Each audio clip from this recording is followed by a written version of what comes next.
It brought me to my feet and made me wonder if I don't need to call the sheriff's office. I mean, it's really, I really, this is not, this is a concerning type thing. No, I'm just trying to understand. Were you trying to threaten me? So the documents in question then are a final judgment in this case. It looks like it came for hearing on the 18th day of August 2022. And it is kind of looking through here. That was signed by the Honorable Amy Clark Meacham. Then that was B. Now C is a what is C? It's the Court of Appeals opinion in It's that. the Court of Appeals opinion. I will be pertaining objecting to all those attachments, Your Honor. They are not part of the record. Okay, all right. Let me just keep going through. I'm just identifying them. And then D is what is D here? Oh, It's the postcard from the Supreme Court denying review and the original proceeding. Right. Okay. All right. Very good. So it's the final, it's from 2022. It's the final judgment of the court in GN 22-000-521 dated August 18th of 2022. There's then an opinion of the Court of Appeals pertaining to that. And then there is a postcard, a copy of a postcard from the Texas Supreme Court denying for petition for review. Mr. Troman, I understand that you object to these exhibits being admitted. We have F through I also, Honor, you're moving on to. I don't know if you want to break it up or. Well, let's start with those and we'll go on to F and I. Mr. Troman. Your Honor, I object to the rule is pretty clear. I've cited that in my reply brief. If you want, I can read it again, but I'm sure you're familiar with it. I have it. Yeah, the rule requires the certified record from the Board of Legal Examiners to be what is reviewed by your court. It does not require you to review other matters which are not part of the certified record. What Mr. Ross is trying to do is put in other things into which are not part of the certified record. The keyword is certified record. There's no certified record for other things that he has introduced into, trying to introduce into the evidence through his motion or his brief. So I'm objecting to anything that is not part of the certified record to be considered by this court today. All right, thank you. Mr. Ross, how do you respond? Yes, Your Honor. There's nothing that says that the court cannot take judicial notice of documents in a judicial review. The original proceeding documents, the final judgment, Court of Appeals opinion, and the postcard are simply to give the court background and context. All right. In a very much related proceeding. And again, under Texas Rule of Evidence 201B, they fit, we believe, squarely within the definition of that. I don't know of any authority that says that the court cannot take judicial notice of things just because they are not necessarily in an administrative record. All right, I take Mr. Troman, the objection is overruled. I do take judicial notice of exhibits B, C, and D that were put forward by the Board of Law Examiners. All right, Mr. Ross, what is your next? What do you have from next? Sure, Your Honor. Appendix F are several pages of CLE, available CLE ethics courses. Wait a minute, I'm sorry, we got ahead of ourselves. I should say it was B, C, and D. So F, so you're starting with E, but you want to talk about F right now. Did I say I meant F? I'm sorry if I said E. No. Yeah, that the redetermination order of December 31, 23 is in the record. Exhibit F are CLE courses taken from the State Bar website that directly challenge plaintiff's contention that he couldn't find any other courses to take that were part of the remedial measures. Exhibit G is a motion to recuse Your Honor that plaintiff filed. And Exhibit H is the order denying that motion.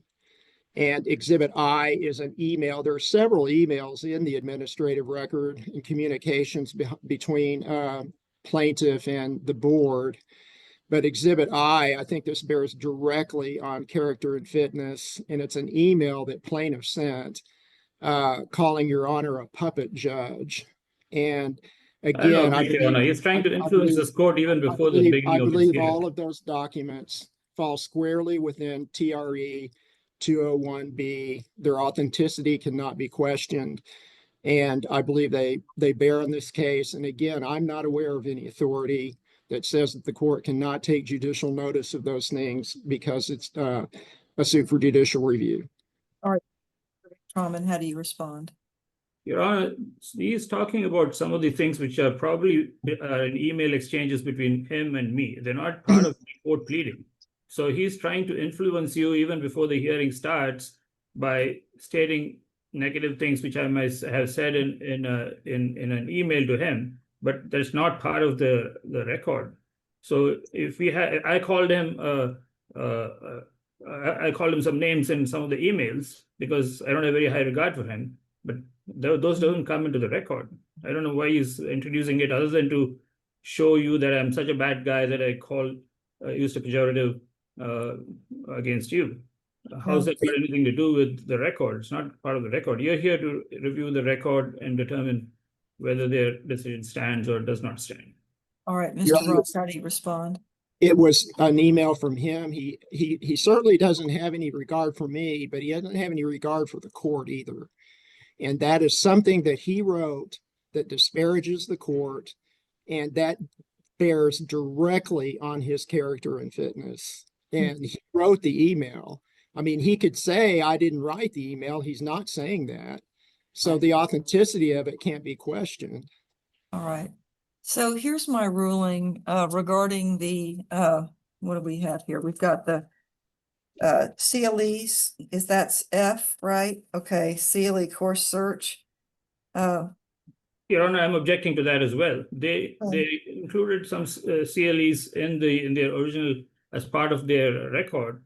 I don't know why they're trying to show there are more CLEs now to somehow prove that there were CLEs that I did not find. I don't know what is even the point of that and why they would introduce it outside of the record. If it's there in the certified record, I'm fine with it. If it's not in the certified record, I don't know why they're bringing it up right now. And then what's the other one? There was three of them. There was the email, the motion to CLEs. recruit.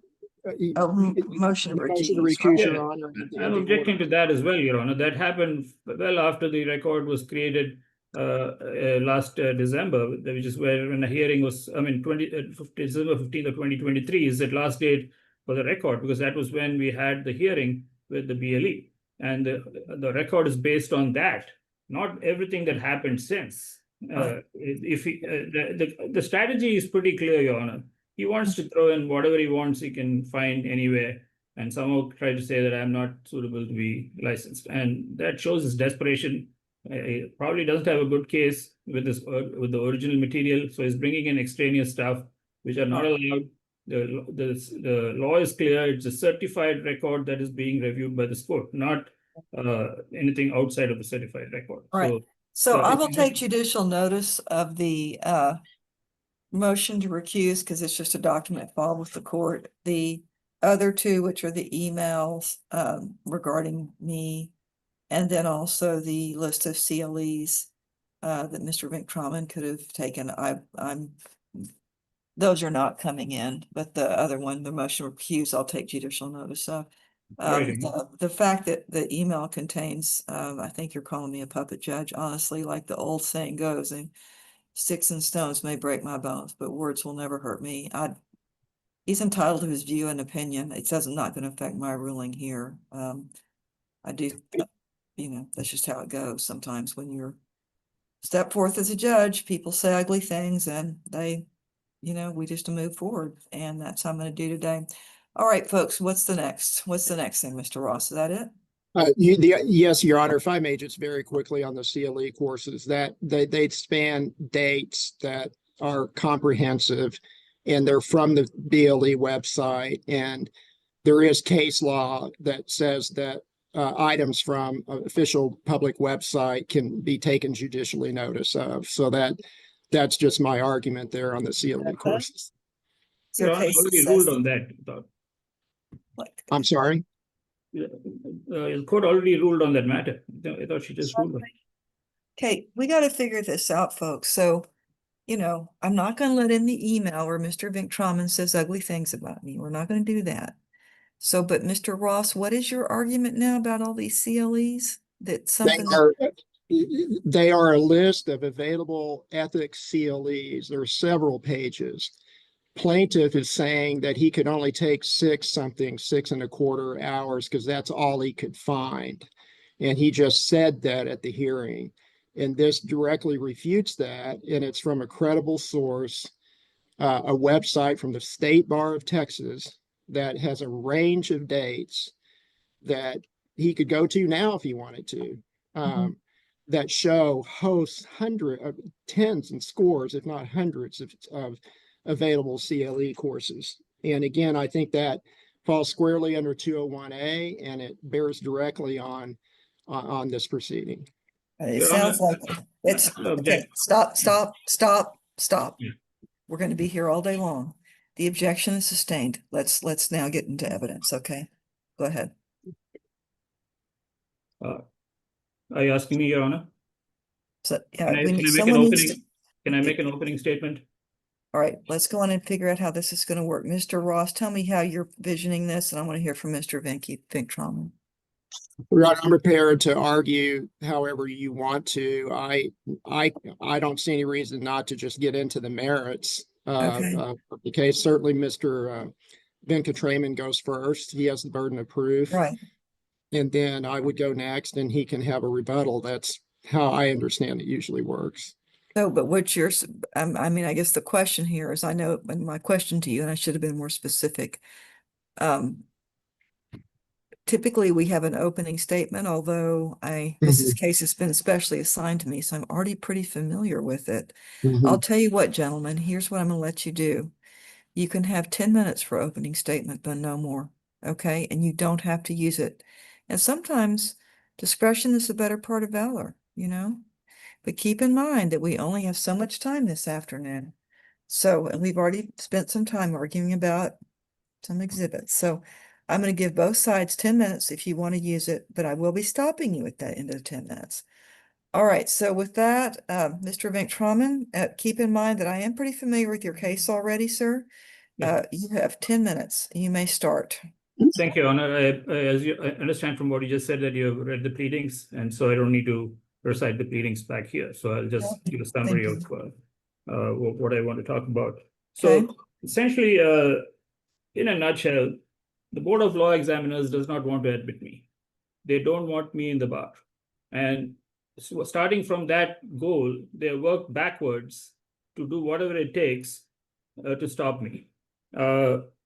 Why they want to stop me, I'm not entirely sure, whether it's because of my age or my race or my nationality. It cannot be proved. I cannot prove it, but there's no doubt they want to. The fact even now, Mr. Ross is bringing up some stray emails I sent to him and trying to color the judgment of this court is itself a proof that they would go to any lengths to try and prevent me from getting a license. They cannot by law just say, okay, get lost. We are not going to admit you. So they have to come up with this convoluted exercise.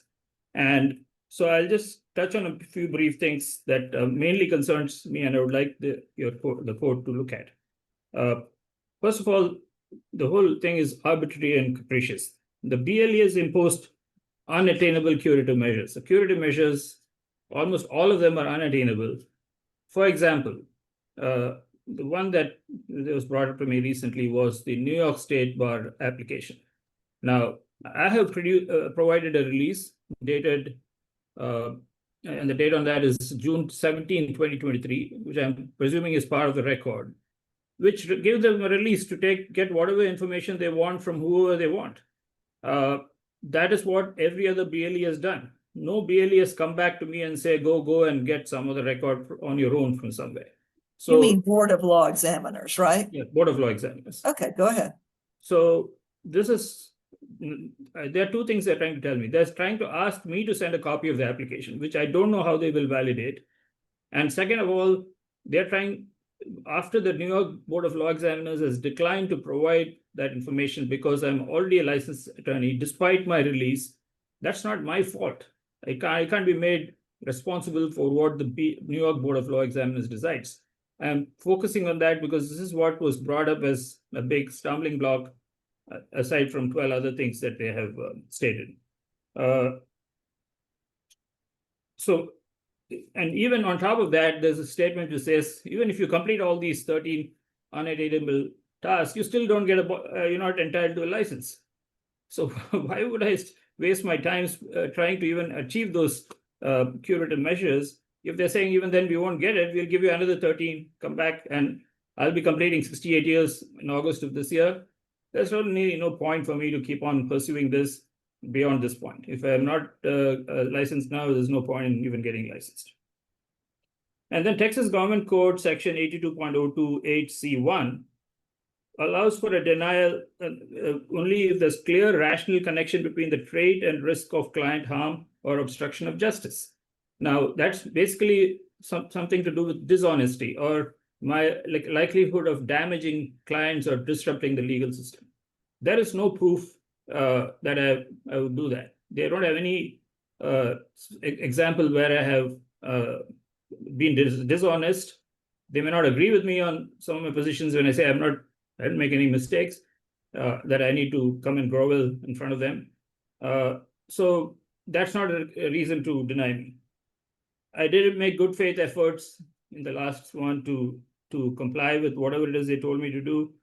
And the other part of it is the refusal to admit misconduct as an agreement is not a lack of fitness. Somehow Mr. Ross is connecting the two.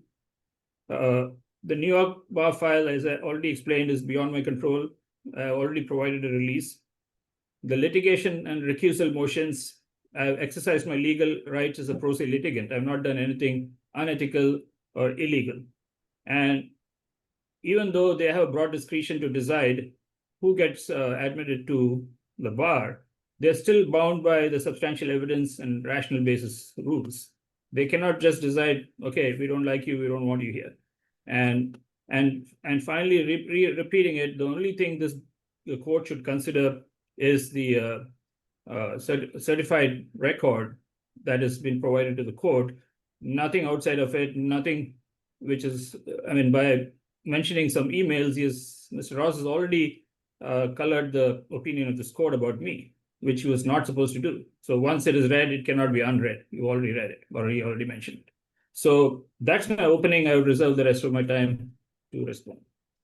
All right, very good. Mr. Ross, do you have anything by way of opening statement, sir?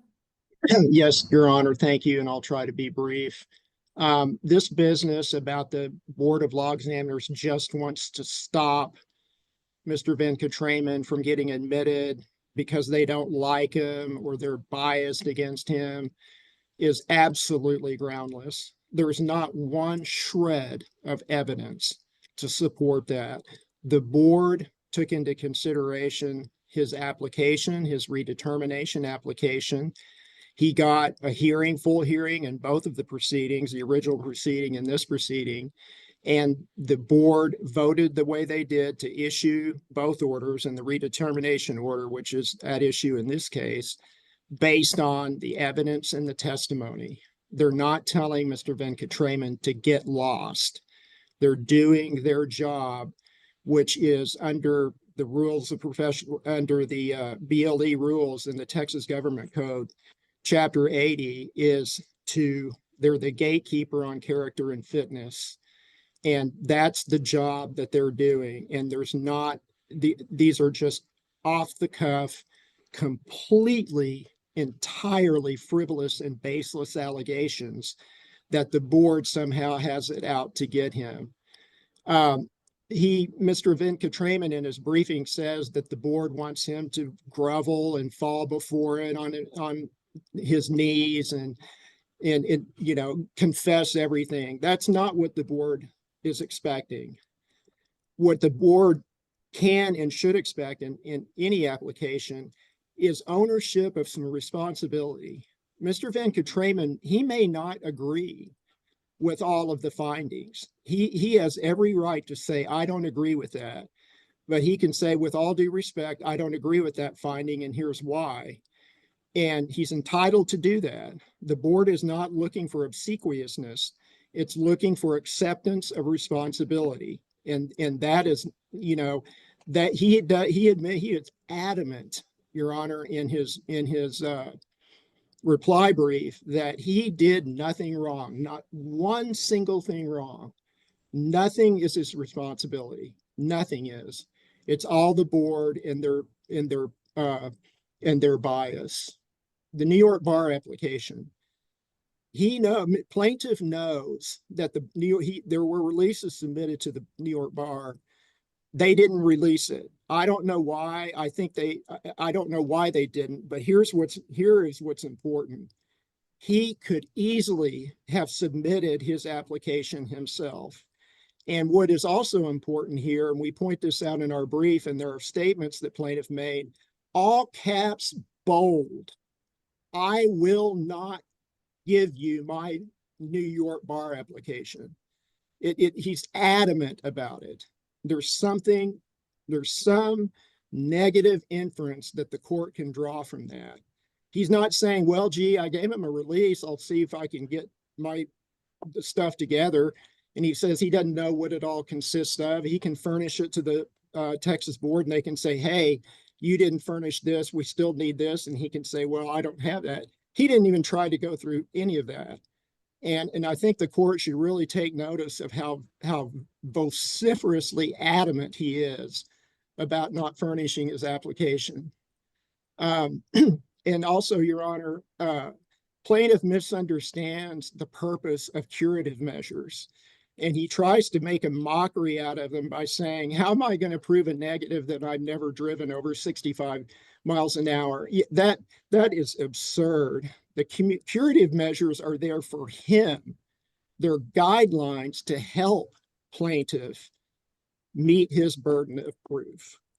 And they're not, you must prove a negative and all, with respect to compliance with the law and things like that. They are suggestions and guidelines for him to show he has the requisite character and fitness. He doesn't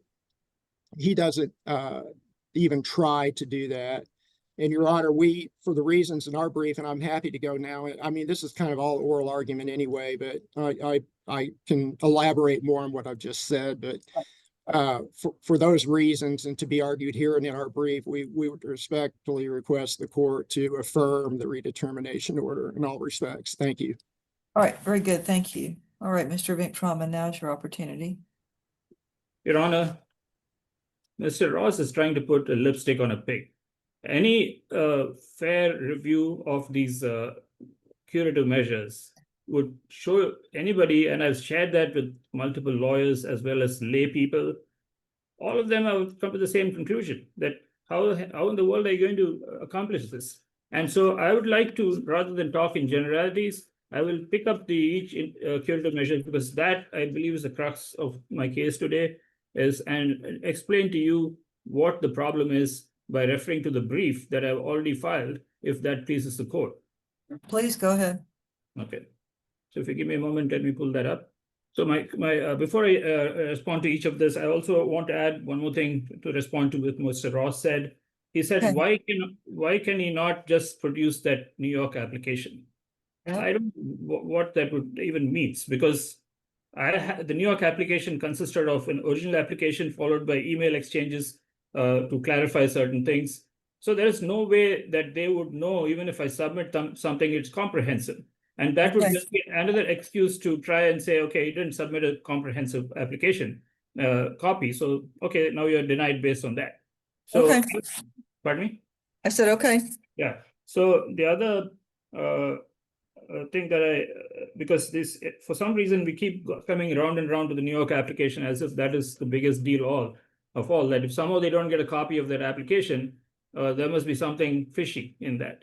Now, New York had a release from me as well, and they got whatever information they wanted from Texas and from any other bar that I applied for.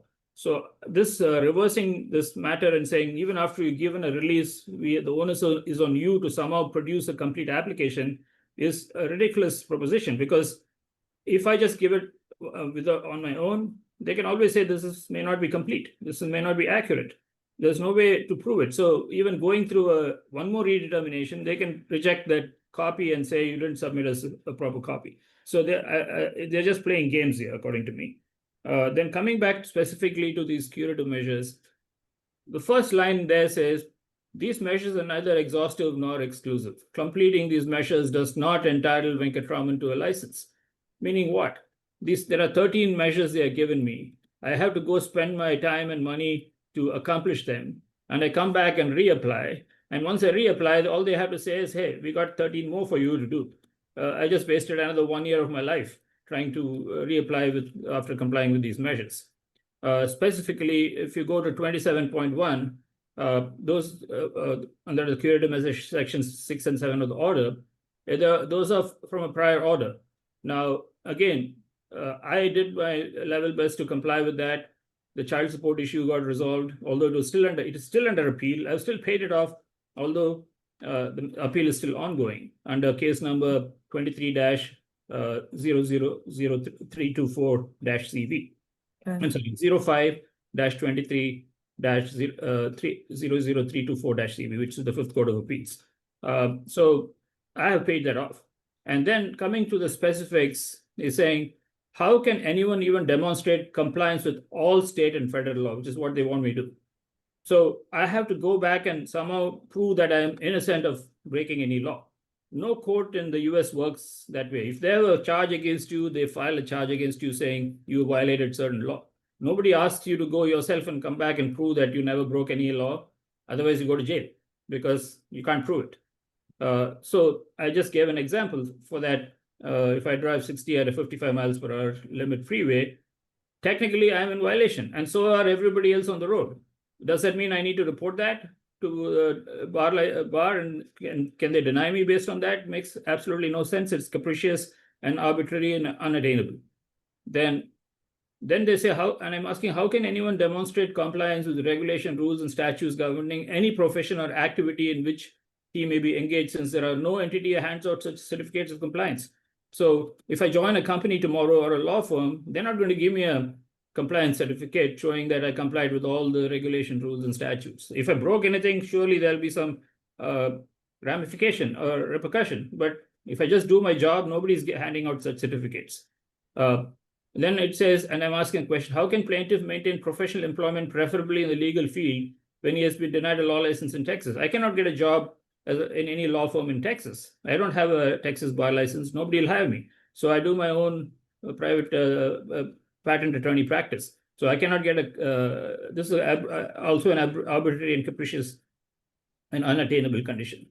And then it says, and I'm asking, how can plaintiff document one or more positions of employment that demonstrate increasing levels of trust and responsibility in law-related and similar professional settings when I've been denied a law license in Texas? I cannot get a job with any law firm in Texas without a law license in Texas. And not am I going to be promoted within a firm as in from an associate to a partner or something with no law license. It may be happening in the movies, but not in real life. I cannot get a job as a lawyer in Texas, leave alone showing that I have progressed in that job. And then again, it's asking, provide character references from persons familiar with his performance in a professional setting. And I provided, I don't know what they mean by professional setting, but I provided 12 references over 2 applications, some of them from the same people.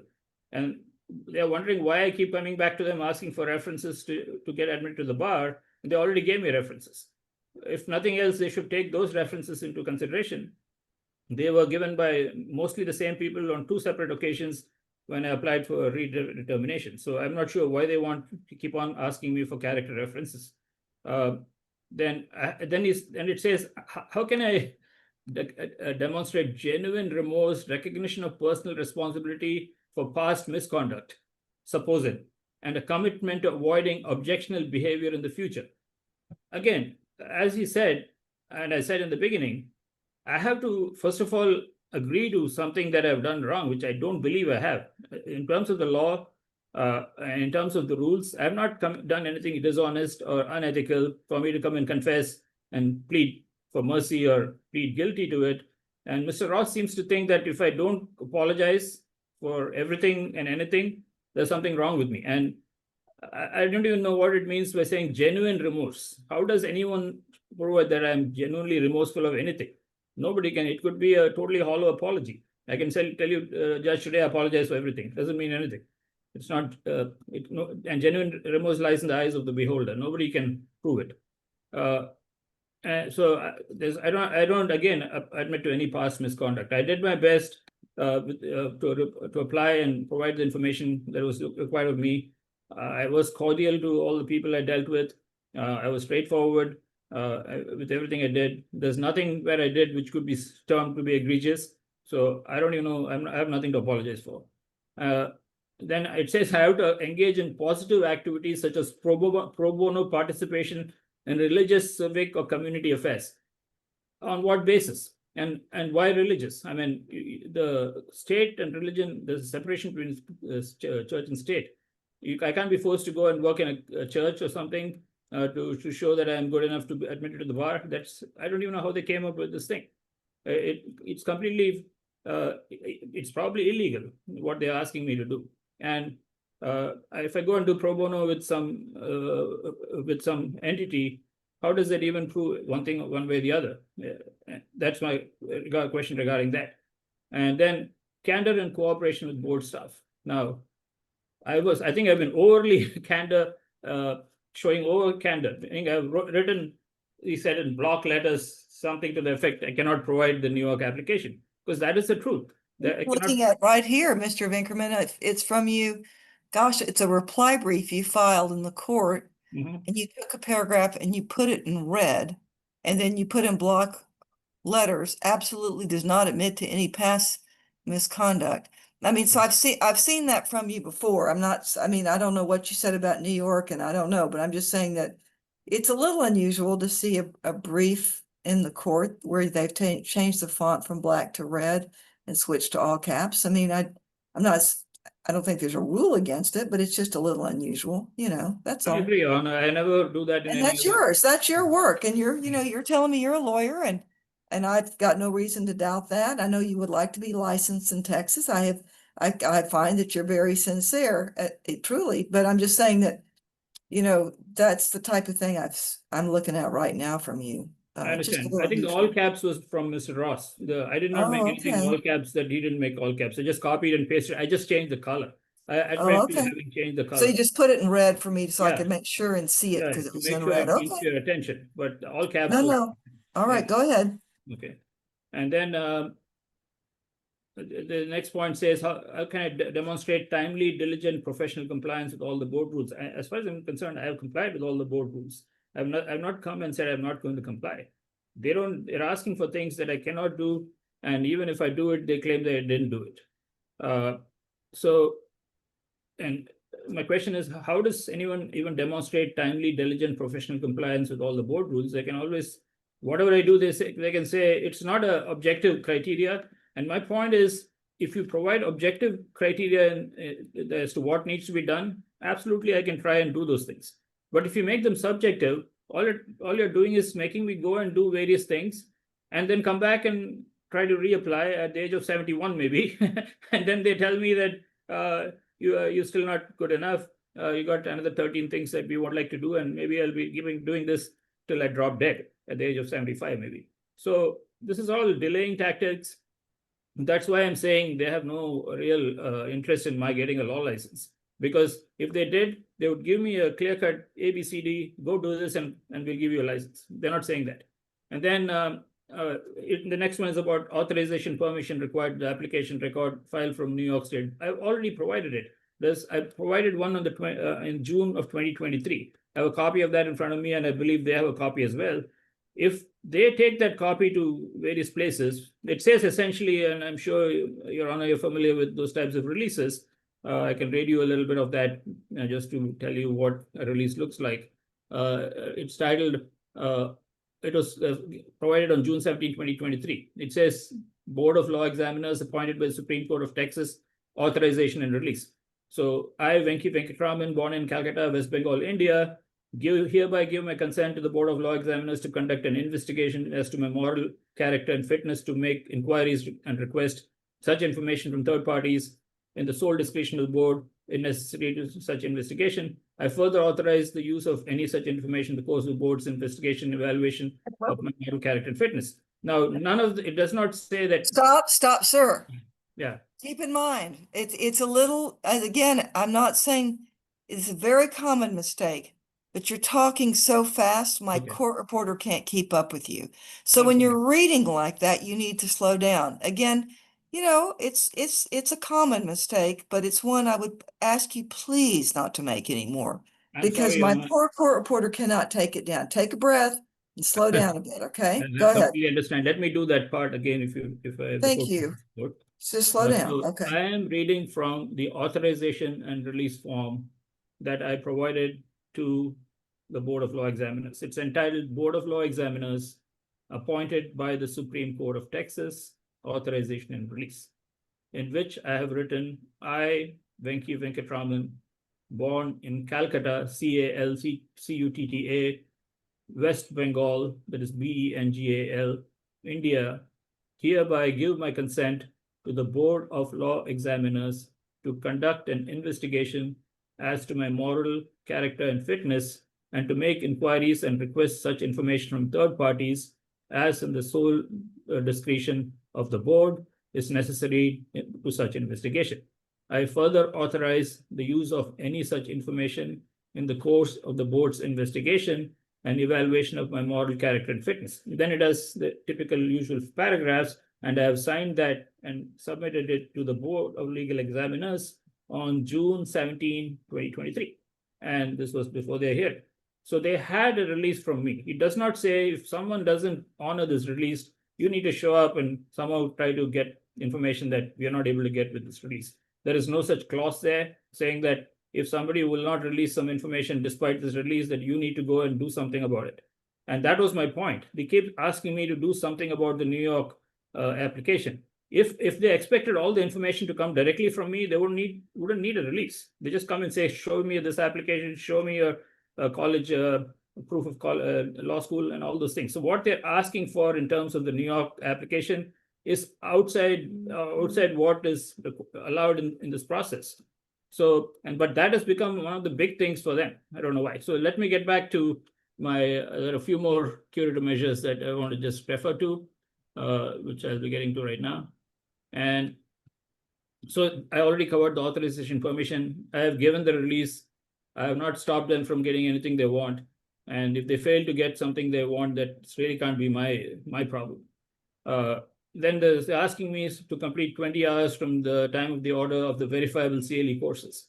I communicated to them, and it is in the part of the record, and I have cited a record where I have said to them, I'm not able to find these courses by doing a search on in your database, in the BLE's database, and whichever database she's talking about. They did not reply back. They said, if you can't find it, that's not our problem. I mean, you do make do with whatever you can find. So I did that, and I did some 6.5 hours of courses. It was not at all hard to do those courses. If I was told specifically, go do these specific courses, I would be happy to do it. That's the least of my problems doing a course. You're getting fast again. Slow down, slow down. Yeah. Sorry. Okay. So just to repeat, the courses were not a problem for me. I mean, if I had given me a list of courses, do course A, B, C, D, E, F, I would be happy to do it. If they say go on your own and find courses on candor, character of being a lawyer, civility, lawyer advertising, and appellate ethics, I did my search. I found some courses on some of these topics. I didn't find courses on these other topics. Now, if Mr. Ross thinks there are such courses available, he can just revise this this list and give me a specific list of courses that you would like me to do. I would be happy to do it. No problem at all. And in the last one, it says continue to comply with the terms of the April 22 board order. I believe I have complied with whatever I could comply with. And so the main thing I'm asking this court is give me a list of curative measures that I can actually fulfill, and I'm happy to do it. And so I'm asking the court remand this order back to the BLE and say give him a list of curative measures that he can actually fulfill, and then after he fulfills that, give him his license. He's 68 years already. He's not going to be practicing law for a very long time. Give him an opportunity to practice the law at least for a few years. All right, thank you, Mr. Troman. All right, Mr. Ross, now it's your opportunity to state the position of the Board of Law Examiners. You may proceed. Thank you, Your Honor. I know you have the briefs and are familiar with the substantial evidence standard of review, which applies here. I just want to very quickly touch on that. Okay. This is whether or not to pass an applicant for character and fitness is wholly within the board's discretion. Now, they can't abuse that discretion. I get that, but it is within their discretion. The plaintiff has the burden of proof. And in the court's review of the administrative record, there just has to be a scintilla, more than a scintilla of evidence. Now, Mr. Venkatraman says, well, he doesn't like that and the court should revisit that. That's the law. And the evidence, also the law with respect to substantial evidence, is that the evidence can preponderate against the decision of the agency and still be substantial evidence. It's a very deferential standard. So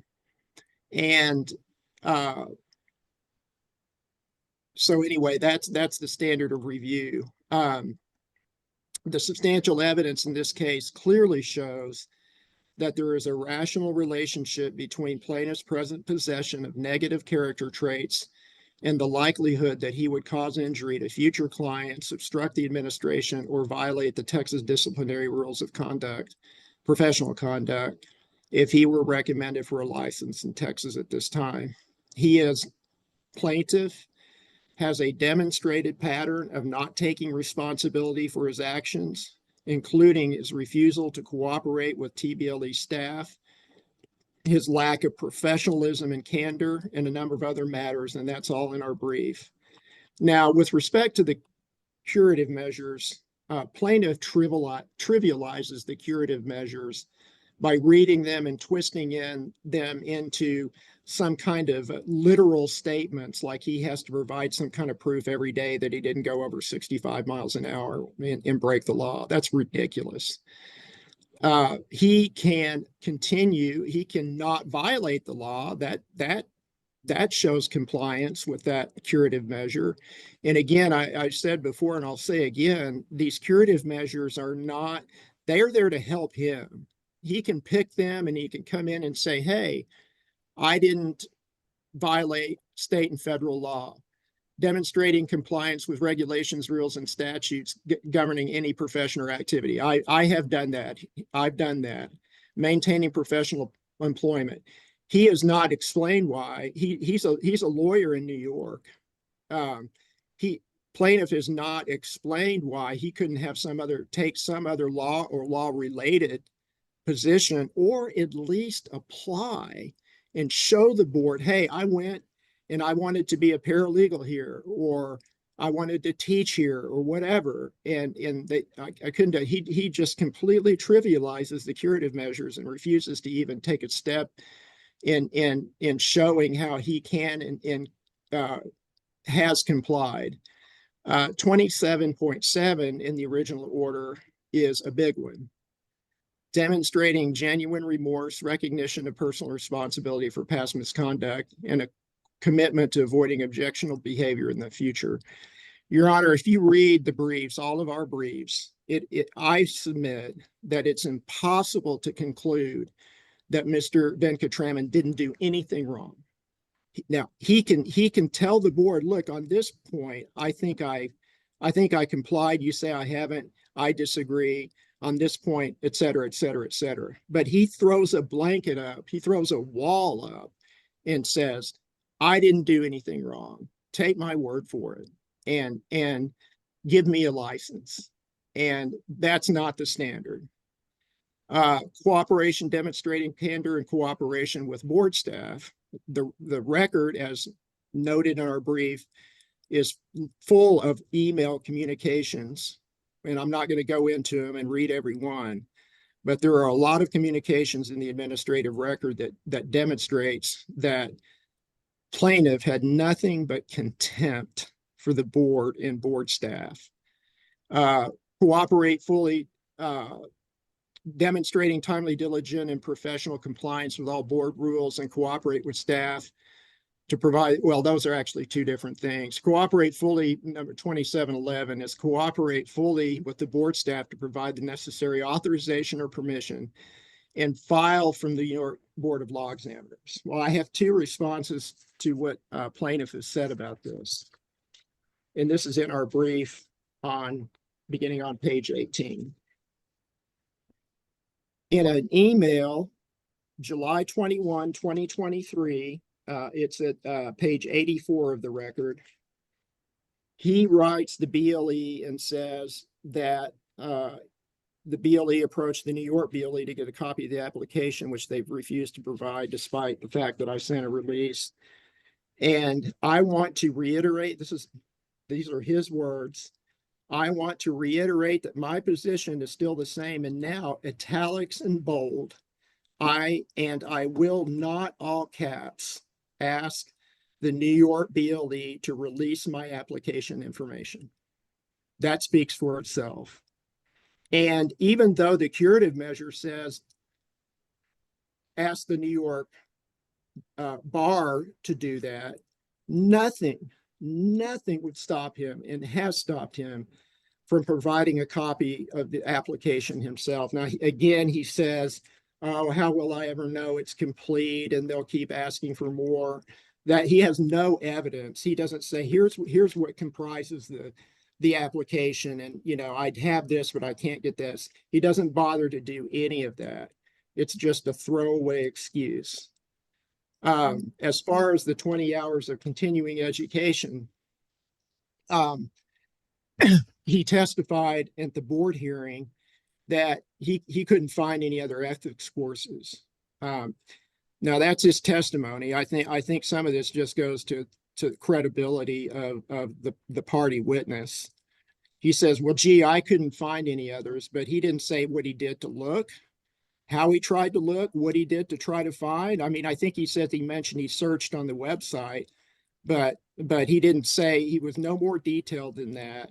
And it's just essentially just his statement. Now, I know the court has not taken judicial notice of the CLE courses that we have, and I respect that decision. And I don't think the court has to, frankly. I think that his testimony that, well, I just couldn't find any more than 6.25 is not credulous. Continue to apply with the terms of the original board order. Oh, that's in the redetermination order. But plaintiff trivializes these curative measures, overreads them way literally, instead of just saying, hey, yeah, you know, I'm gonna buck up here. I'm gonna cooperate with the board. I'm gonna be respectful to them and to the court and all these recusal motions he's filed. I'm gonna be respectful. I'm not gonna make accusations against judges and board members that they're inherently biased because, gee, how could they not be if they didn't rule in my favor? That appears to be what plaintiff's attitude is. And I wanted to just then briefly address some of the things that plaintiff mentioned in his argument. Your Honor hit the nail right on the head a few minutes ago when you noted that plaintiff is a lawyer. He's licensed, as far as I know, he's still licensed in New York. He's not somebody coming right out of law school. He has been down the road and around the tree. He knows, and he knows how to behave ethically and responsibly as an attorney. I can't remember when he was admitted in New York, but he has been an attorney for some time.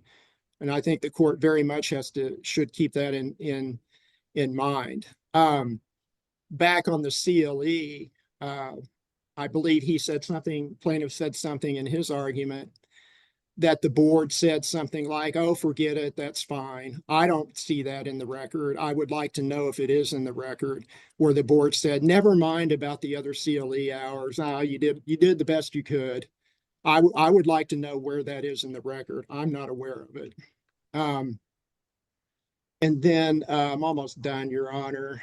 As we've argued and we do in our brief, there is a clear connection between the character traits and lack of character traits and that are likely to result in injury to future clients in the obstruction of administration of justice or in the violation of the Texas rules of disciplinary conduct. Now, he says, I'm going to talk just briefly about these recusal motions. As I understand in his testimony before the board in the redetermination proceeding, he said, well, if I represent a client, I'd never do that. I just use I think the word he uses, mechanism, for pro se cases that he's in. So he uses them at his lack of discretion, whatever you want to call it, as using it as a tactical method. If he don't get a ruling that he likes, the judge has to be biased, file a motion to recuse. That is not someone who should be admitted to the bar of the state of Texas. I don't care whether he says that he wouldn't do it if he has clients.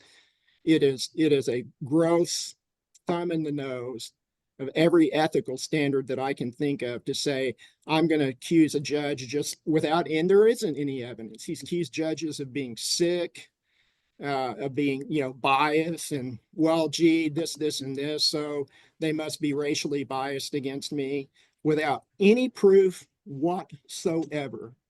And there are a number, we discussed those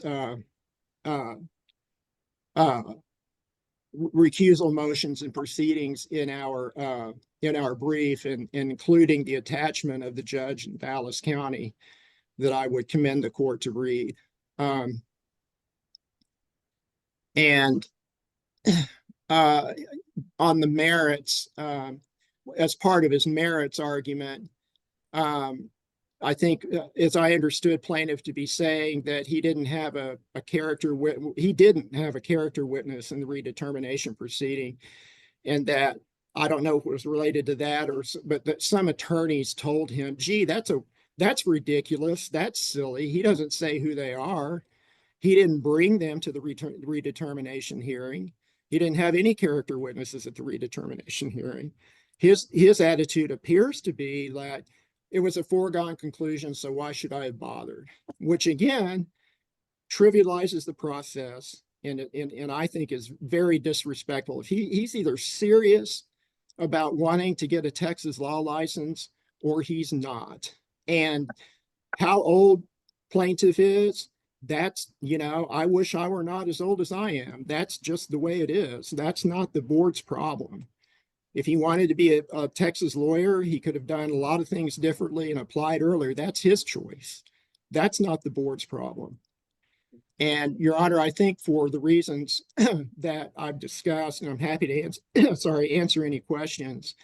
And in our briefing and in the record, we request respectfully that the court affirm the BLE order in all respects. There's one last little thing, and this relief that he's requesting, that plaintiff is requesting, it is not up to the court or incumbent to the court to think up for itself what reasonable curative measures there may be. I know that. That's not my job here. No, I realize that, Mr. Right. Ross. Okay. Yeah, it's either substantial evidence or it's not, and the court can remand if it's not. That would be the relief in plaintiff's favor, which I obviously don't think is justified. But Your Honor, thank you very much for your time. And again, I'm happy to answer any questions you may have. Your Honor, I need to rebut. Wait, he asked, did you hear what you just said? He's happy to answer any questions. I will get right back to you, Mr. Troman. I'm going to let you talk again. Let me just ask Mr. Ross a couple of questions. Sure. So, Mr. Ross, if I'm recalling the record below, is that the Board of Law Examiners attempted to get the New York, the records from the New York bar, but were unable to?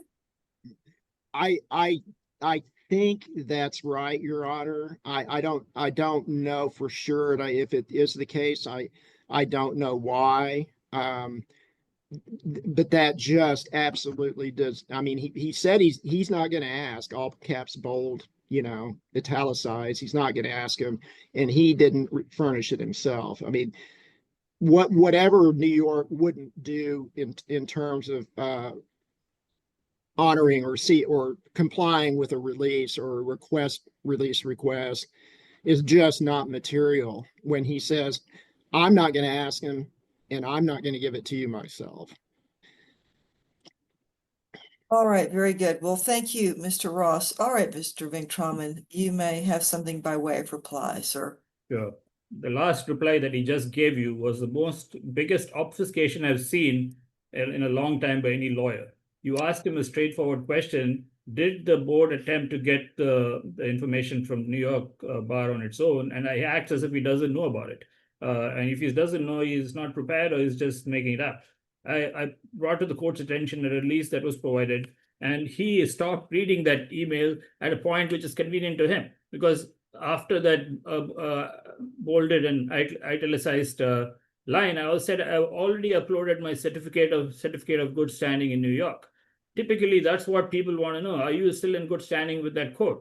And I'm in good standing with the New York court. I'm in good standing with the Eastern District of Texas. I'm in good standing with the Southern District of New York. I'm in good standing with the Eastern District of New York. I'm in good standing with the United States Patent and Trade Office, and I'm in good standing with the United States Supreme Court.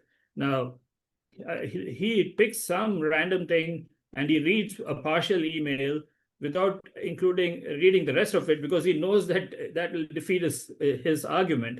Because what people want to know is, have you done anything in New York that would be reflected on your record? And I have not, because that's why I got a certificate of good standing. I mean, and I uploaded that as part of my application.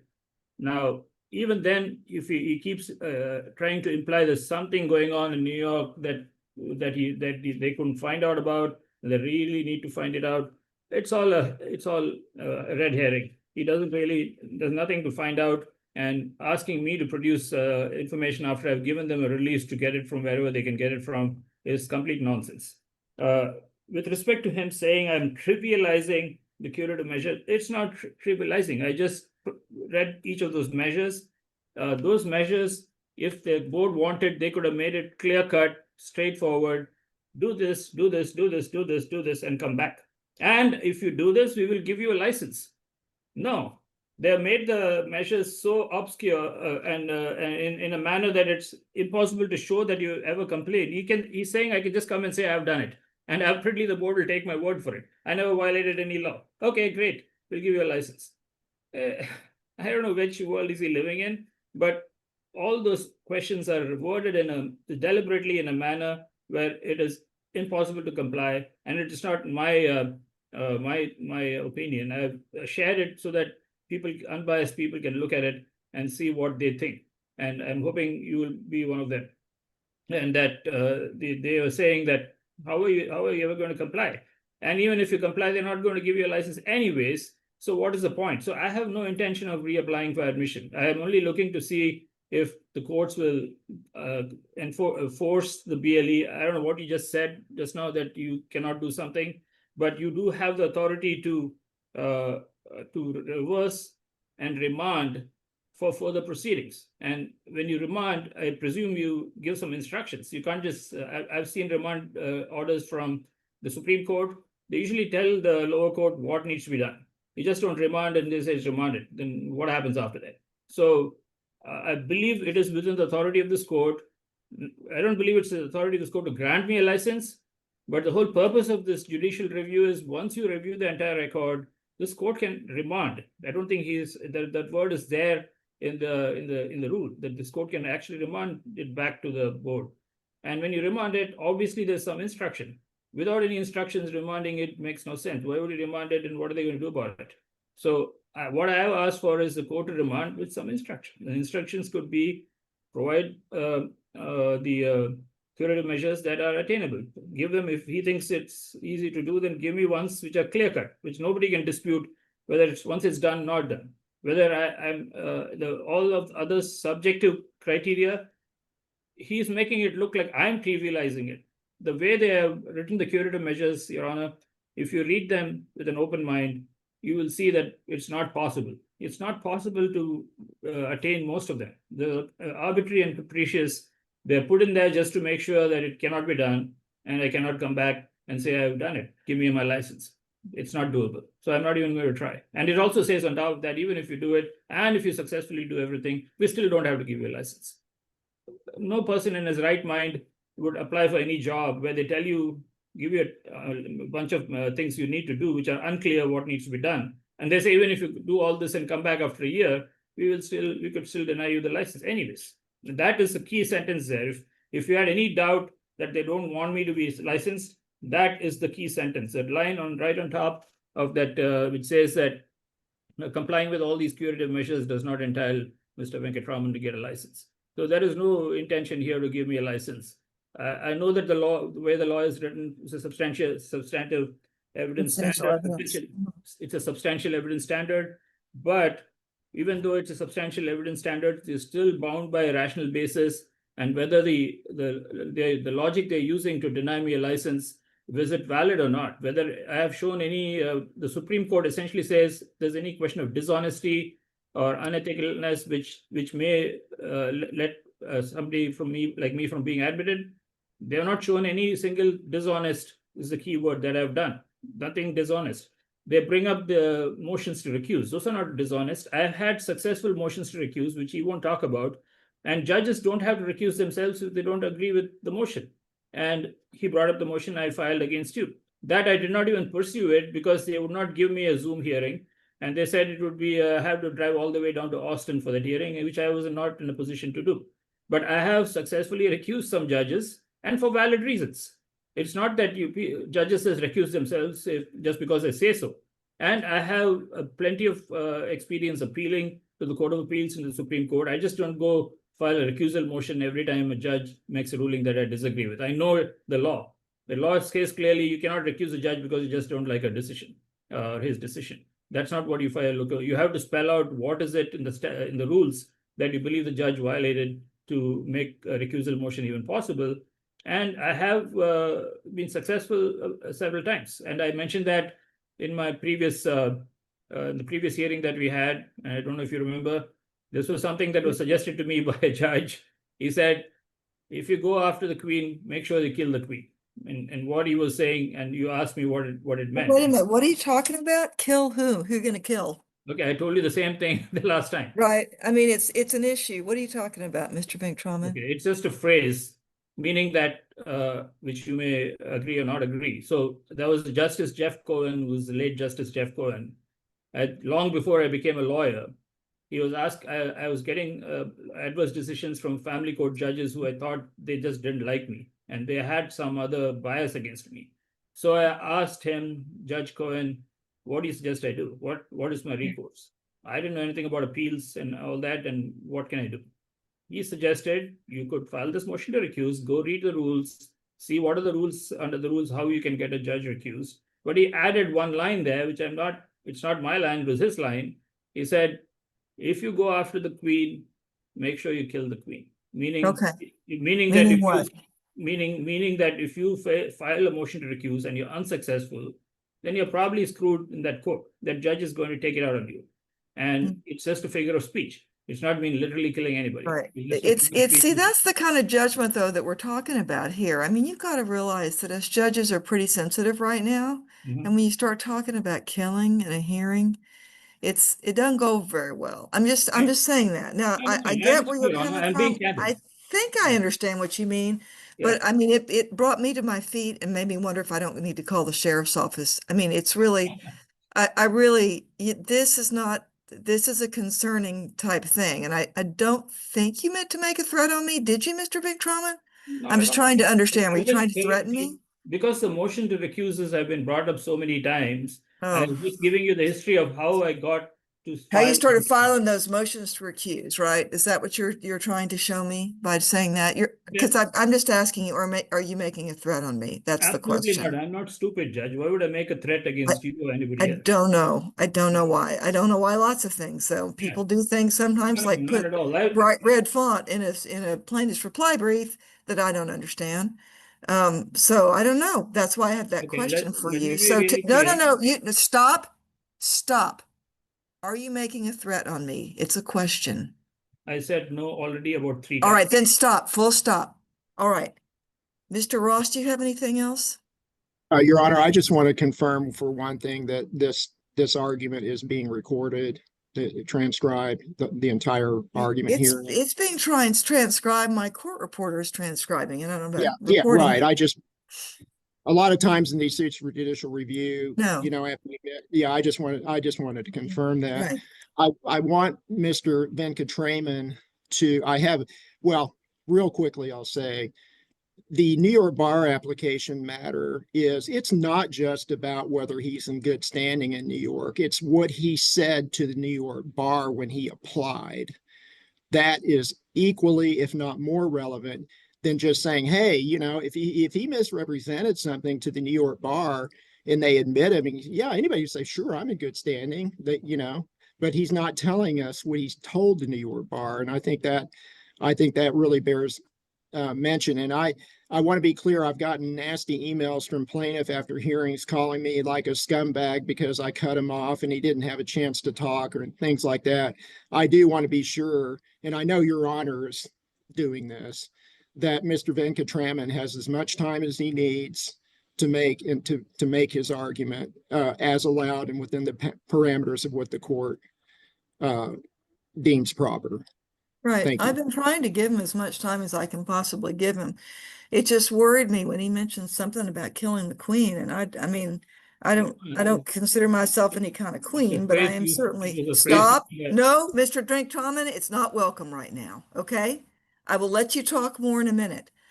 But I just, you've got to realize that judicial security it's a thing right now. When someone says that, it's not now. It's very concerning.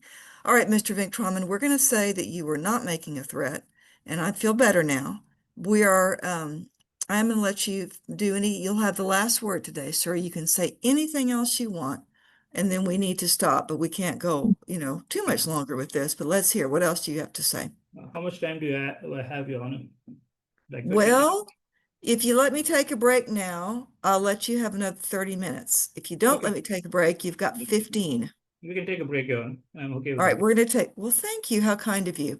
All right, we're going to take a 15-minute break, and then we'll come back, and Mr. Venkatraman can have the floor for 30 more minutes, and then we full stop. Okay? All right, very good. So let's go on a break. And remember, gentlemen, that although I will have muted my audio and video, if you don't do the same, I can hear what you're saying. Sometimes it might not matter, but sometimes you might want to keep something private that you're saying. So my suggestion is that you do mute yourself. Now, what I'm going to do is I'm going to stop the clock here, and I'm going to go back to my stopwatch. And then we will give a 15-minute break. My court reporter will need that. And then, Mr. Venkatraman, I'm going to set that clock for 30 minutes, and you'll have 30 more minutes to say whatever it is that you think I need to hear. Okay? Your Honor, so just to make sure, it's at 3:40 that we are coming back? We'll take your stopwatch and hit 15 and start now. Okay? It's 15-minute break. All right. Thank you, gentlemen. It's an afternoon break. Thank you. Very good. We are back on the record now. ND-1-GN-24-0000808, Vinky Venkatraman versus Board of Law Examiners. So before the break, both sides had offered a brief opening and then something by way of argument. Mr. Ross had made a point that Mr. Venkatraman has felt cut off in hearings past. So we've come back from our break, and I've just told him that Mr. Venkatraman may have the last word here, and we're going to let him have 30 minutes to give that last word. I'm going to hit a stopwatch here, and Mr. Venkatraman, I will be giving you warnings along the way as to how far along you are in your argument. All right, with that, Mr. Venkatraman, you may proceed. Thank you, Your Honor. Thank you for the opportunity. I'm going to use this time to tell you a little bit about myself and how I got here. I think it's relevant. Okay. I come from an engineering background. I'm an electrical engineer, and I also have an MBA, so a management background. So I went to law school only at the age of 58, and that too primarily to deal with my own family law situation with my ex-wife and custody issues and so on. So I had no even idea that I'll ever go to law school in this lifetime, but I did. So as an engineer, I just want to give you one example of a Microsoft lawsuit, which you may have heard of, where Microsoft was sued for monopolistic practices. and where a couple of the executives were exchanging emails saying we need to cut off the air supply for these people. Now, when that was read out in court, they thought it sounded really ominous. It seemed like they're threatening violence against the opposing company. What it actually meant in engineering parlance is when you say cut off the air supply, all it means is that you're going to go and try and grab the market share from them and put them out of business. That's what all companies try to do in course of doing business. It was not a physical threat to anybody. So the way engineers talk about some of these things is a little different from how people talk in the legal realm. I just want to make sure I make that point. And I also confirm that I've never been accused of any or charged with any crime. I've not been accused of assaulting anybody, leave alone killing anybody. So I've been alive for nearly 68 years. 40 of those years I've been in the United States. I've never broken a single law. I've been a law-abiding citizen all these years, and I expect to die being a law-abiding citizen. So I don't go around breaking the laws, however minor or major they might be. I just want to make that clear. Now, it seems to me, I mean, if I can be candid, that the judge has already taken a dislike to me. So this may be a futile exercise. But Stop. I Yeah. do not have a dislike of you. In Okay. fact, what did I say at the beginning? That sticks and stones may break my bones, but words can never hurt me. I do not have a dislike of you. Okay. And I would prefer it strongly if you not make that assumption. In fact, the opposite is the case, Mr. Van Troman. I'm neutral here, and I'm trying to figure out how to make a decision. Now, you have, I mean, obviously called me a puppet judge and some other things. Water off a duck's back, as far as I'm concerned. I don't care. You can call me names if you want to. I am just trying to figure out how to best decide this case and to listen to you in a neutral fashion. Now, you made some statements that I thought were in relatively poor taste just before the break. But again, that's okay. You've explained yourself, and it's water off a duck's back. So rather than focusing on me and how I think or feel or whatever, my strong suggestion is you use this time to tell me what you think I need to know about your case regarding why it is that you think the Board of Law Examiners decided incorrectly. Now, it is a high burden. It's a high burden, right? Because this is administrative review. Basically, we're sitting here just, as a court of appeal, really. So tell me what it is. If you don't have anything else to say, then let's move on. But Sure. I really, really don't want to go down the path of you trying to convince me that I don't like you, and that is not the case, okay? All So right. let's go and move forward or not. I Okay? appreciate it. I appreciate your Okay, very clarification. And I appreciate a few extra minutes to compensate for the time. that Nope, we- you've got the time. Your time is running. You've used 4 minutes. Go. Okay. All right. So the core argument points here, getting back specifically to the case, is the board's order is arbitrary and capricious. What do I mean by that? The BLEs imposed unattainable measures, curative measures, imposed them. And they also added that even completing them does not entitle me to a license, meaning the door is already shut. There is no even point of doing this. And to cite case law, there is a case by Park Haven. There's a title of the case, which says essentially that where the agency imposes arbitrary, unattainable conditions, the court may set aside the order as arbitrary and capricious.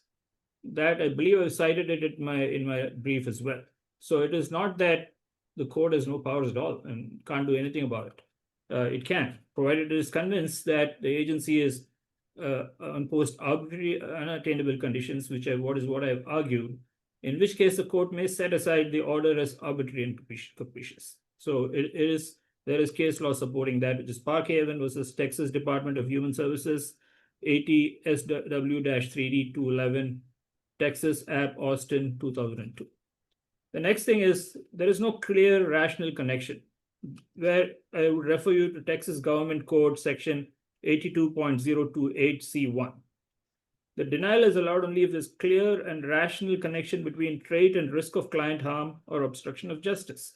So they have to show that they have possessed some quality like dishonesty or something like that, which the Supreme Court has spelled out, that would make it dangerous for me to be admitted to practice law.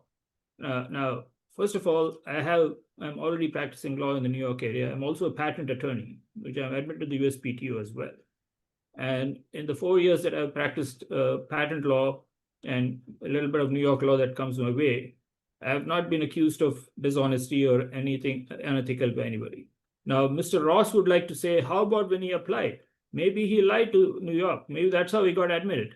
So the fact that I got admitted to New York is of concern to the Texas Board of Law Examiners is because they think I somehow fooled the New York bar into admitting me, not realizing that the New York bar is a far more sophisticated background check procedures. It's not just you apply and they just believe you and they let you in. So if you had misstated something in your application, what I replied truthfully to whatever it is that was asked to reply to. I don't remember exactly if the questions were exactly the same as what was asked in the Texas Bealey admission. All I can say is I replied truthfully. It took them just 1 month to admit me after I applied there. I also wrote the New York law exam, which is a separate exam I needed to pass to be admitted. But other than that, there was no, they asked me a few questions about certain items, which I don't remember. They just emailed me, I replied back. The entire process took 1 month. Now, I find it interesting that this New York application is somehow like a do or die for the Texas bar. It's as if the New York bar has got some smoking bomb in there that will blow my application out of the water. If that's the case, if they're not already looking to admit me anyway, based on 10, 12 different reasons, why are they interested in getting the copy of the New York application?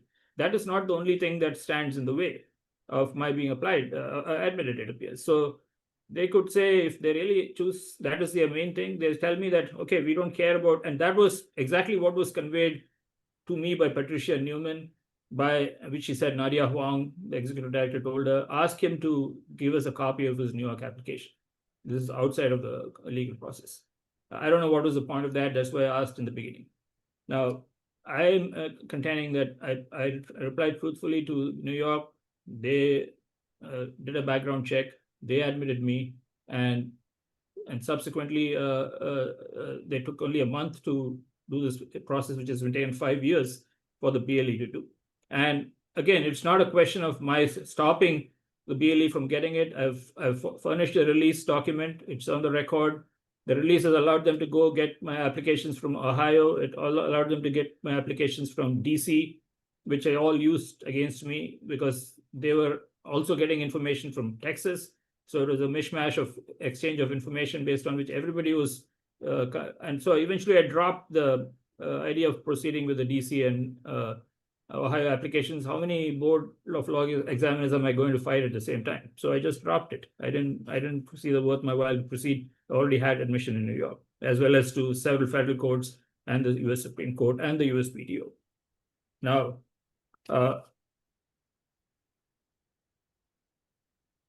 so the Texas Government Code 82.028C1 states the board may not recommend denial unless there is a clear and rational connection between a character trait and the likelihood of harm to client's obstruction of justice. I don't believe the board's allegations have anything to do with my character trait, which would likely would harm clients' obstruction of justice. I have had clients elsewhere. Nobody has been harmed in the 5 years I've been practicing law in other jurisdictions and in other matters. So that should be a long enough period for anybody to see that I'm not causing any harm to anybody in any other jurisdiction. Then I also would like to bring the attention of the court again to a case which I believe I have cited, which is Board of Examiners versus Stevens, 868 Southwest 2D 773 778 Texas 1994, which I believe also cited in my brief. It says substantial evidence means more than a scintilla, but courts cannot substitute judgment for the boards unless the decision lacks reasonable support in the record. So they should have reasonable support in the record for supposed character traits that I have, which which allows them to say he's not fit to practice in Texas. It is not that the way Mr. Ross is characterizing it is the court pretty much cannot do anything at all. And the court can just look at the record and then affirm it. And that's the end of the story. That's not what the law says. There's a case which I also believe cited in my brief. It's Unglaub, that is UNGLAUB versus Board of Law Examiners, 979 Southwest 2D 842, Texas Appeals Court, Austin, 1998, which says substantial evidence review ensures reasonableness, but it does not rubber stamp agency actions unsupported by meaningful evidence. So what Mr. Ross is asking you to do is just rubber stamp their ruling and say, hey, it's done, nothing to see here. We already decided he's not fit to be admitted, so just go ahead and rubber stamp it. That's not required for this court to do. So those are the three main statutes I'm depending on to make my argument. Coming to specifics for the bailiff's argument, they refuse to, my refusal to acknowledge past misconduct, supposed, means I have no rehabilitation is possible. Now, the argument I have is disagreement is not misconduct. I have explained my conduct transparently and exercised my legal rights in litigation. Rehabilitation is not about false admissions. It doesn't mean I just agree to admit to whatever it is that that they say I did. My job is to show that I did not do it. And if I disagree with them, it doesn't mean I don't have the character, which is the very first item Mr. Ross has put in his brief, saying in capitals, and I just turned it to red, but it was capitals and right on top of his brief saying the fact that he will not admit and show contrition means he doesn't deserve to be admitted. It appears to suggest that I just need to agree to whatever they say. If they said you did something, well, then I have to say, yeah, I did it. That's not how it's supposed to work.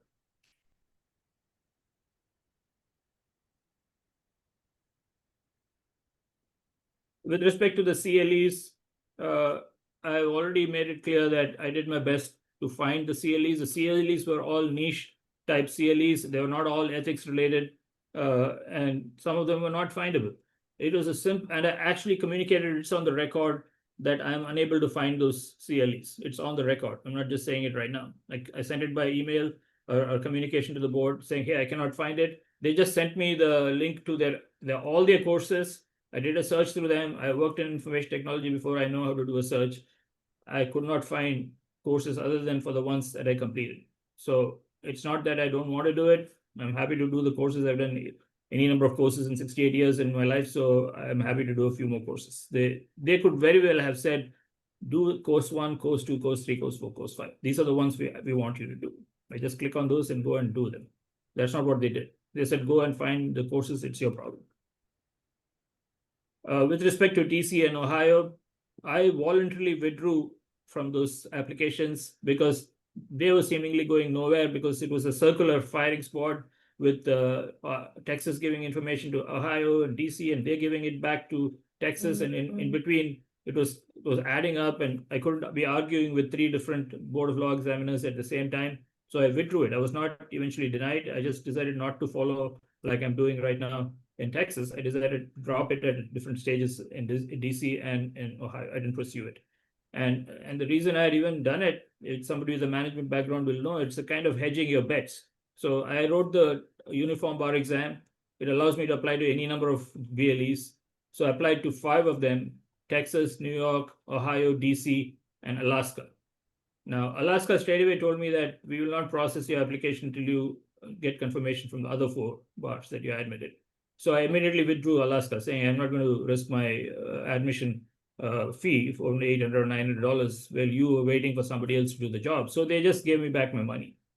The remaining 2 I withdrew at a point when it appeared all 3 were, I was fighting 3 BLEs at the same time. So I figured I'm not going to proceed against, we never got to court or any such thing in the other jurisdictions. It was just, I just abandoned those applications.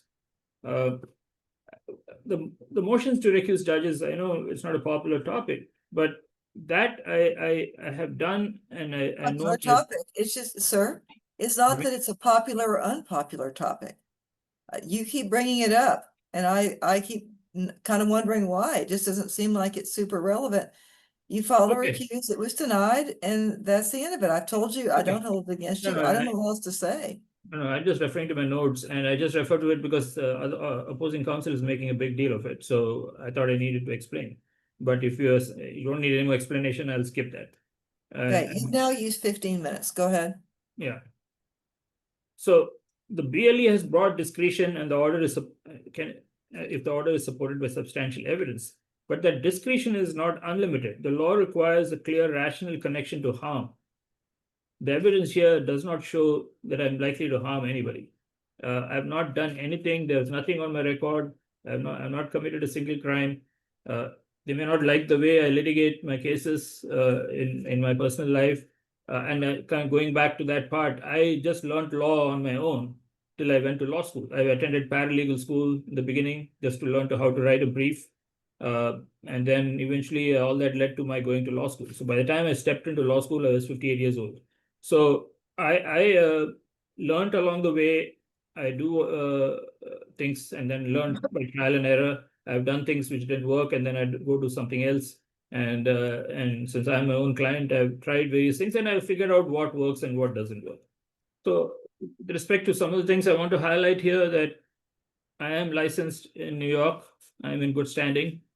I am licensed by the Eastern District of Texas, or admitted to the Eastern District of Texas. I'm admitted to the Southern District of New York. I'm admitted to the Eastern District of New York. I'm admitted to the United States Supreme Court. And I'm also admitted to the United States Patent and Trade Office. I have never done any single thing that any of them would consider illegal or unethical or harming anybody. So the basic reason for denying somebody license is that you may come in and you may harm the profession or harm people who are looking for justice. There is no evidence that I've ever done that or ever likely to do that. And there are cases on the record which say that just because you think he may do something in the future is not the basis for denying a license. And that was one of the few times when there was and I cited that case in my brief, where the board was reversed by the Supreme Court of Texas. So what am I asking the court to do? So I believe the court does have the authority to reverse and remand. There is the law which I would like to cite to you for the record, if I can pull it up on my computer. I'm listening. Yeah, I'm just trying to look up the law statute exactly. One moment. So the rules governing admission to the bar of Texas, there is rule number 4, which provides in pertinent part, these character traits usually involve either dishonesty or lack of trustworthiness in carrying out responsibilities. Nobody has ever alleged, other than maybe the BLE, that I am being dishonest or I am lacking of trustworthiness. That would have easily come on my record. In 5 years, I've been doing things in various jurisdictions. There is nothing there, and people can check and they'll find there is nothing. That's why I keep coming back to the certificates of good standing, which I've provided. So under the circumstances, although I admit it's a high hurdle to clear, I believe that this court has the jurisdiction and the authority to remand. And let me give you the statute in that as well. So I may be clear on that. Misstate the statute. One moment. So it says that the court, and this is the Rule 15K, which I'm sure you're familiar with, Your Honor. It says that the court shall determine from the certified record on file, specifically the certified record on file, nothing else, and whether or not the board's decision is reasonably supported by substantial evidence. The reviewing court may either affirm the action complained of or remand the matter to the board for further proceedings. My understanding of remanding any matter to the board for further proceedings is it will be with some type of instructions. All the remands I've seen from other courts specifically tell the lower court what needs to be done. Maybe you cannot tell them to issue a law license to me, but I'm certain you can tell them something based on the law. Otherwise, this entire process is meaningless. Why would we even go through this process if the court has no authority to do anything? So I am requesting the court to remand the matter to the board for further proceedings based on the fact that there is no substantial evidence showing that I am a threat to the legal profession in any way. either by means of dishonesty or untrustworthiness. There's nothing on the record that shows either. Any other emails or anything that they don't like what they sent is not the same as dishonesty and untrustworthiness. I have been, in my opinion, very cordial and polite in my emails with Well, rare, you have 8 with, minutes. You with have rare, 8 minutes. Stop. You have 8 minutes left. Go ahead. yeah, with rare exceptions, which I believe I'm a human being, I'm entitled to make some mistakes, but those were out of frustration. When we are waiting for 5 years to get a license and you're running out of time, you do get frustrated. But overall, I would ask the court to review all the emails. I believe it's on the record.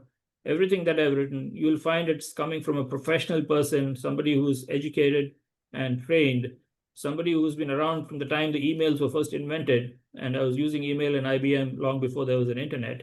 So I know the etiquettes and I know the email, how to emphasize, how not to make somebody misunderstand what I'm saying. Mr. Ross acts as if all my communication has been completely is actually demonstrating that I'm not fit to practice law. In fact, I would say it's the opposite. It's all factual. Maybe sometimes I come across somewhat blunt in my emails, but I've never crossed the line and tried to threaten anybody or do anything to harm anybody. I've not been dishonest in any emails. And so again, I'm reiterating that based on the substantial evidence rule, I'm familiar with the statute. It's a high bar to climb, but I believe that the court is not just a rubber stamp for the BLE. The court does have authority. The court has an authority to look at the evidence and say that, hey, you know what? You're not met the substantial evidence rule with respect to his lack of character or fitness to practice law. So I request the court to reverse and remand this matter to the BLE with further instructions. All right. Thank you very much. Okay. You gave the court 6 minutes back. Much appreciated. All right, gentlemen, I'm going to take this case under advisement. I will be getting you a decision relatively soon. I need some time to review arguments. And we'll be letting you know. All right. Thank you. Yeah, Mr. We Ross. submitted, I think we both submitted proposed final judgments, Your Honor, but I can resend it if you want me to. Where did you submit it to? It was uploaded to Box, I believe. To Box. Okay, we'll look for it there. Yeah, I also All right. Happy to I also send submitted it. Okay. All right. Very good. Well, thank you both. And I wish you a wonderful rest of the day.